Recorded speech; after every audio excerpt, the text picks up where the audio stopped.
हाय जी दोस्तों, मैं हूं आपकी होस्ट और दोस्त ज्योतिष आचार्य पूजा और स्वागत है आपका मेरे नए यूट्यूब चैनल दी गुड एस्ट्रोलॉजी में। यहाँ आप ज्योतिष के कुछ गुण ज्ञान को सीखेंगे और अनुभव करेंगे। साथ ही हम ज्योतिष की दुनिया में गहराई से गोता लगाएंगे और जीवन में हो रही विशेष घटनाओं के पीछे कुछ वास्तविक और तार्किक कारण का पता लगाने का प्रयास करेंगे। तो शुरुआत करते हैं आज के विषय की। तो आजकल कई युवा लड़के और लड़कियां काफ़ी परेशान हैं, खासकर अपने विवाह को लेकर। ऐसे में कई अच्छे ऑप्शन की तलाश में उनके हाथ से समय निकलता जा रहा है, जिसकी वजह से उनकी उम्र भी बढ़ती जा रही है। अब ऐसे में वे किसी ज्योतिष के पास जाते हैं, कुछ उपाय करते हैं, लेकिन कोई लाभ नहीं मिलता और ये उनके भीतर डिससेटिस्फैक्शन, असंतुष्टि और एंजाइटी यानी तनाव को और ज़्यादा बढ़ावा देती है।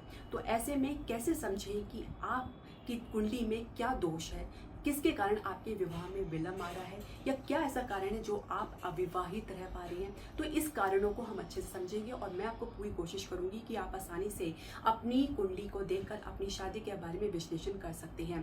तो कैसे कुंडली की जांच करें, इसकी हम शुरुआत करते हैं। यानी कुंडली में अनमैरिड यानी अविवाहित योग और ब्रह्मचारी योग को हम समझेंगे, क्योंकि दोनों ही अलग अलग है, दोनों की स्थिति जो है भिन्न भिन्न है।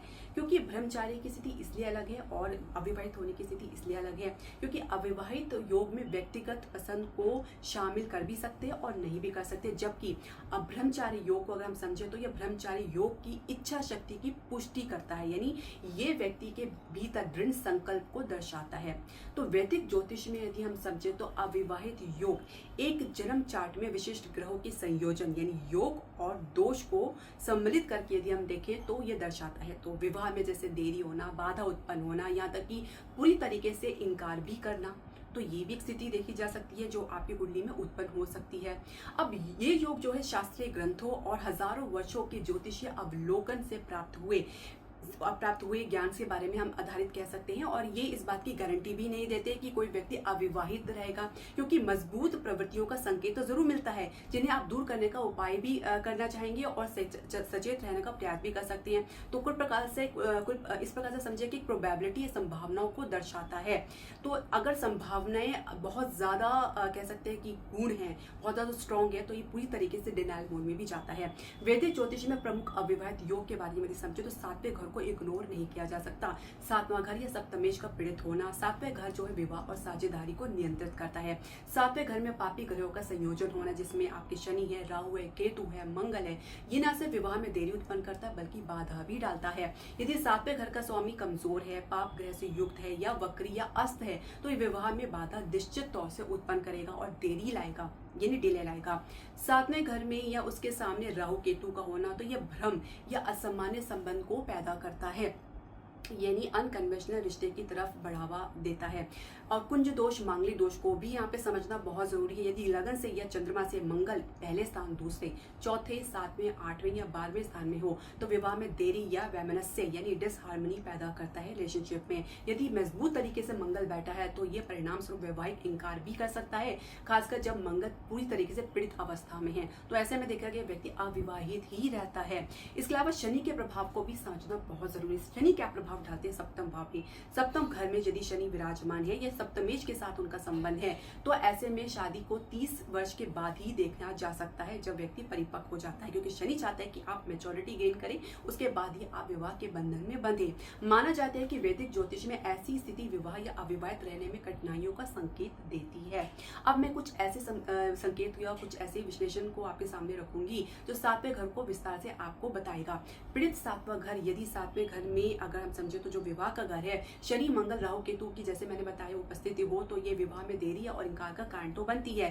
साथ ही पीड़ित सातवें घर का स्वामी भी इसमें महत्वपूर्ण भूमिका निभाता है। यदि सातवें घर का जो स्वामी है वो कमजोर अवस्था में है, वक्री अवस्था में, अस्त है या पीड़ित है, तो ऐसे में जो पापी ग्रह से जैसे घिरा हुआ है, तो ऐसे में विवाह की संभावनाओं को काफी हद तक प्रभावित करता है, जिसमें आप विकल्प में खोजते रहते हैं लेकिन कोई भी सफलता आपको देखने को नहीं मिलती है। शुक्र ग्रह को पुरुष की कुंडली में और बृहस्पति ग्रह को स्त्री की कुंडली में देखना बहुत ही महत्वपूर्ण है, जो आपकी जीवन साथी को दर्शाता है। अब इनकी कमजोरी होना तो या पीड़ित होना विवाह के में देरी या इनकार की संभावना को और भी ज्यादा बढ़ाता है। अब मजबूत तपस्वी योग या ब्रह्मचारी योग या वैराग्य योग या संन्यास योग यदि हम समझे कुंडली में कैसे देखें, क्या ऐसे संकेत हमको देखने को मिलते हैं। देखिए, इसमें चंद्रमा और शनि की महत्वपूर्ण भूमिका होती है। चंद्रमा आपका मन का कारण होता है। चंद्रमा और शनि और साथ में राहु का संबंध ये भावनात्मक वापसी, अवसाद या प्रतिबद्धता को दर्शाता है। यह संभावित भय को उत्पन्न करता है जिसकी वजह से व्यक्ति रिलेशनशिप से भागता है। अब सातवें घर में यदि शनि प्रभाव डाल रहे हैं, साथ ही सातवां घर जो जैसे मैंने आपको बताया विवाह, साझेदारी या संबंधों या सेक्सुअल यूनियन को दर्शाता है, तो ऐसे में इसका पीड़ित अवस्था में होना तो ये ना सिर्फ आपके विवाह में विलंब उत्पन्न कर रहा है बल्कि विवाह के प्रति आपका मन जो है उच्चाटन की स्थिति में भी जा सकता है। शनि यहाँ पे आपको गंभीरता, अनुशासन और संबंधों के लिए एक सतर्क दृष्टिकोण भी देता है। अब इसका प्रभाव विवाह में न सिर्फ विलंब देखा जा सकता है, साथ ही शनि काफी देर से परिपक्व होते हैं, मेच्योरिटी गेन करते हैं। ऐसे व्यक्ति 36 वर्ष के भी ऊपर के बाद ही आप देखते हैं कि ऐसे व्यक्ति विवाह के लिए काफी ज्यादा परेशान रहते हैं। इसके लिए शनि अगर आपके जीवन में विवाह, शनि के कारण आप विवाह कर भी लेते हैं जल्दी से, अगर शनि आपके सप्तम भाव में संबंध बनाना है तो शुरुआती दावेदारों का ये कहा गया है कि ऐसे में विवाह में जो है हेजिटेशन बनी रहती है। सही मिलान नहीं मिलने की वजह से भी एक दूरी महसूस करते हैं। संबंधों में डर या हिचकिचाहट देखा जा सकता है। भावनात्मक भेद्यता यानी डिफरेंसेस ऑफ इमोशंस भी देखे जा सकते हैं। विवाह के बारे में निराशावादी दृष्टिकोण भी ला सकता है। साथ ही साझेदार में विश्वास की कमी भी देखी जा सकती है। अविवाहित रहने की संभावना में शनि की महत्वपूर्ण भूमिका देखी गई है। शनि यदि स्ट्रांगली पीड़ित है, वक्री है या दुर्भावनापूर्वक दृष्टि डाल रहा है तो ऐसे में ये संभावना बन सकती है कि व्यक्ति जो है अविवाहित रहता है या विवाह के बाद संबंध में काफी ज्यादा कटुता देखी जा सकती है। और ये कह सकते हैं कि अब कोई भी आपको ये 100% नहीं बता सकता कि आप अविवाहित रहेंगे या आपके विवाह में कुछ अड़चन आएगी, क्योंकि विशेष रूप से ये अगर हम सत्य को जाने तो चार्ट में अन्य विवाह योगों को भी देखना बहुत जरूरी है। विवाह जीवन की कुछ चुनौतियों को यदि हम समझे तो शनि के कारण या राहु केतु के कारण भी देखा गया है, जो व्यक्ति विवाह होने के बाद अपने जीवन में महसूस करते हैं। ये रिश्तों में न सिर्फ दूरी लेकर आते हैं बल्कि कोल्डनेस और शादी में संबंध में जो जिम्मेदारियां व्यक्ति के ऊपर पड़ती जिसकी वजह से वो असहाय महसूस करता है। और इसमें शनि की भूमिका सबसे ज्यादा महत्वपूर्ण होती है। शनि एक दूरस्थ प्लैनेट है, ग्रह है जो कि ठंडा है और पूरी तरीके से डिटैचमेंट यानी आप कह सकते हैं कि उच्चाटन स्थिति में रहता है। तो अब शुक्र और बृहस्पति का पर शनि का प्रभाव या शुक्र बृहस्पति का शनि पर प्रभाव होना तो एक विवाह में एक स्टेबिलिटी आपको लेकर आता है, नकारात्मकता को काफी हद तक दूर भी करता है। लेकिन इस बात से इनकार नहीं किया जा सकता कि ये विवाह में देरी या डिले को उत्पन्न जरूर करता है, खासकर जब शनि वक्री अवस्था में है। इसके अलावा शनि वैसे भी अगर वक्री अवस्था में नहीं है तो भी ये शादी में देरी ला सकता है। वैदिक ज्योतिष में ब्रह्मचार्य को योग को यदि हम समझे तो बहुत जरूरी है कि आप अपनी कुंडली में ग्रहों का विश्लेषण इस प्रकार से करें जिसको नैष्टिक ब्रह्मचार्य योग भी कहते हैं। ग्रहों के संयोजन के कारण ही इंगित करता है। इसमें आप देख सकते हैं कि आप व्यक्ति जो है स्वेच्छा से विकल्प को चुनता है या अनिच्छित रूप से ब्रह्मचार्य के प्रति उसको जाना पड़ता है, एक मजबूरी या वातावरण के अनुसार या सर्कमस्टेंशियल कुछ इस प्रकार के जो है मजबूरी बनती है। तो ऐसे में जो चार्ट के अंदर शादी के लिए प्रतिकूल परिस्थितियों का कारण बनती है। अब कुंडली में जो प्रमुख ब्रह्मचार्य योग है उसके लिए यदि आप देखें तो यहाँ पे ग्रहों का संयोजन यानी ग्रहों की युति, काफी ज्यादा ग्रहों की युति यदि एक घर में है, खासकर केंद्र में या त्रिकोण में है, तो ये ब्रह्मचार्य योग के प्रति झुकाव या अविवाहित जीवन एक इच्छा को उत्पन्न करता है। पीड़ित सातवें घर का कमजोर होना भी इस बात की पुष्टि करता है।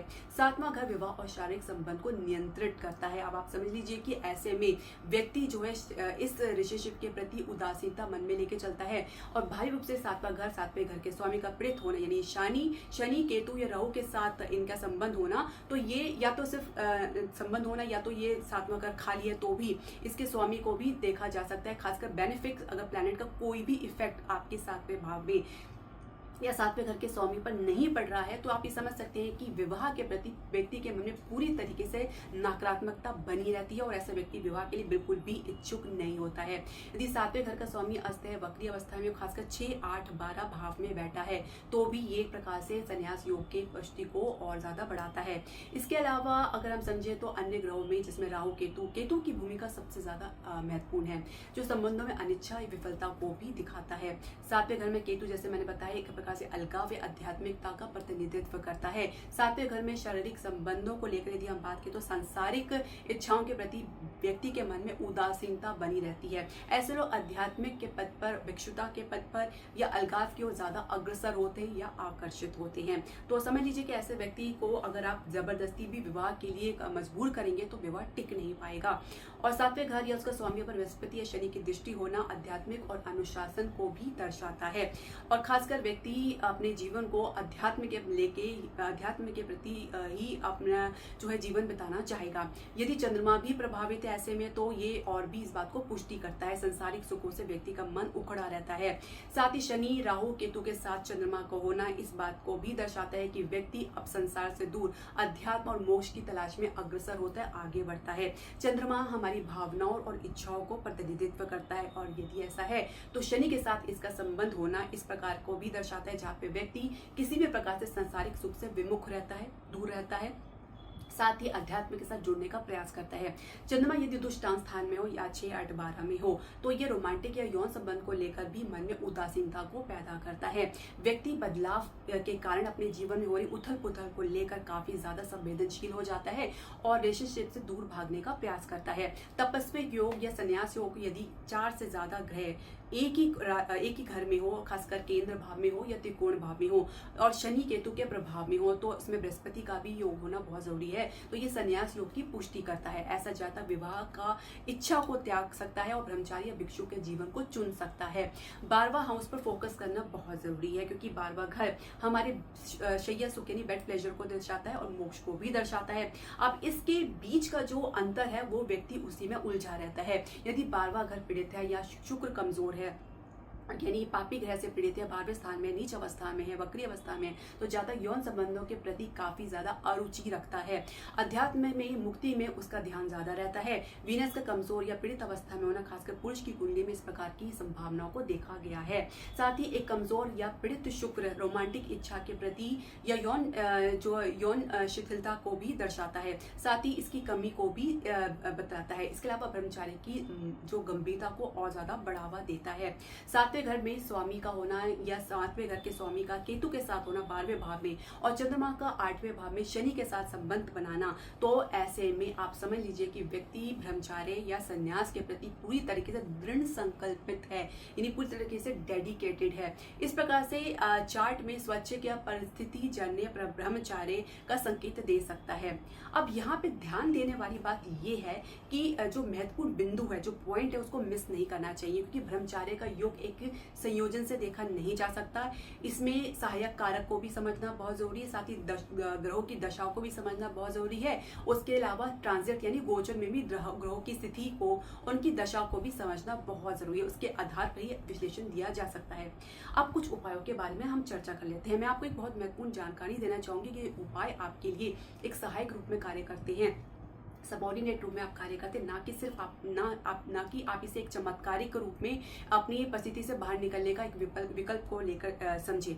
तो आप उपाय में क्या कर सकते हैं, आप शिव शक्ति की आराधना कर सकते हैं और ये उपाय अगर आप समझ सकते हैं कि इसमें काफी तपस्या की आवश्यकता है, खासकर अगर पीड़ित ग्रह आपके दृढ़ कह सकते हैं फिक्स साइन में है, तो ऐसे में जो भी उपाय आप करते हैं उसका कोई प्रभाव आपको जल्दी देखने को नहीं मिल पाएगा। कभी कभी उपाय बेअसर भी रहते हैं। ऐसे में कुछ उपाय यदि आप करना चाहें तो शिव शक्ति का आराधना करें, उनका व्रत कर सकते हैं, उनके बीच मंत्र का जाप कर सकते हैं। साथ ही उनको प्रसन्न करने के लिए आप प्रत्येक सोमवार को शिवलिंग पे आप चाहे तो दूध से और जल से अभिषेक भी कर सकते हैं। ओम नमः शिवाय पे ध्यान लगाएं और सोमवार का व्रत भी कर सकते हैं। तो शिव शक्ति की युगल पूजा आपको अवश्य करनी चाहिए। इसके अलावा अगर आप अपने जीवन में पूरी तरीके से परिवर्तन लाना चाहते हैं, किसी स्थान के प्रति या किसी परिस्थिति के प्रति या किसी व्यक्ति के प्रति अपने जीवन को परिवर्तित करना चाहते हैं, तो एक उपाय आप जरूर करें, मेडिटेशन, ध्यान। इसे आप हल्के में ना लें, सोने से पहले आप ध्यान जरूर करें। कि इसको शुरुआत किसी जो श्वास से संबंधित योगी टेक्निक के साथ कर सकते हैं जिसमें अनुलोम विलोम है। इसके अलावा आप तीसरी दृष्टि में आप जमा के आप ध्यान लगा सकते हैं और ये आपके जीवन में 100% बदलाव को संकेत अवश्य मिलेगा। साथ ही मैं आशा करती हूँ कि वीडियो आपके ज्ञान को और प्रकाश डालेगा। साथ ही अगर आपको ये वीडियो पसंद आया तो आप मेरे चैनल को लाइक, शेयर और सब्सक्राइब ज़रूर करें, ताकि भविष्य में आने वाली अन्य ज्योतिष संबंधित जानकारी के बारे में आपको पता लग सके। इसके अलावा यदि आप मुझसे अपने जन्म कुंडली या अपने हॉरोस्कोप का विश्लेषण कराना चाहते हैं तो डिस्क्रिप्शन बॉक्स में दिए गए मेरे कॉन्टैक्ट डिटेल में आप मुझसे संपर्क कर सकते हैं। हरे कृष्णा।